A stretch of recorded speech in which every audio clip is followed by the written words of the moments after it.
Plus de 13 milliards de francs CFA pour soutenir les communes impactées par les facteurs d'instabilité, notamment l'arrivée des réfugiés et déplacés internes. Nous osons croire que ce financement impactera sur la vie de nos populations, déjà dans le domaine d'assainissement et dans le domaine de scolarisation surtout, parce que vous allez trouver dans nos écoles des salles de classe qui abritent 250 élèves par classe.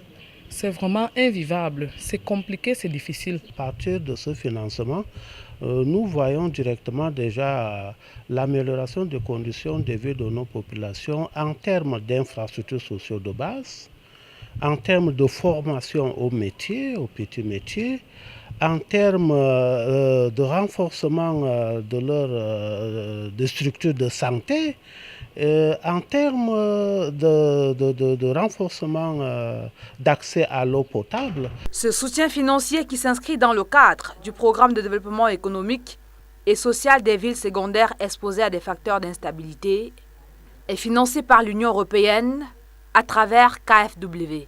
Dans ce programme, et c'est ce qui est aussi nouveau, ça c'est d'essayer de combiner, disons, un développement local communal qu'on fait déjà dans le programme en cours avec, disons, l'intégration des populations arrivées, nouvellement arrivées. Élaboré par le Fonds spécial d'équipement intercommunal, le PRODES-V permettra d'intégrer les migrants dans les communes.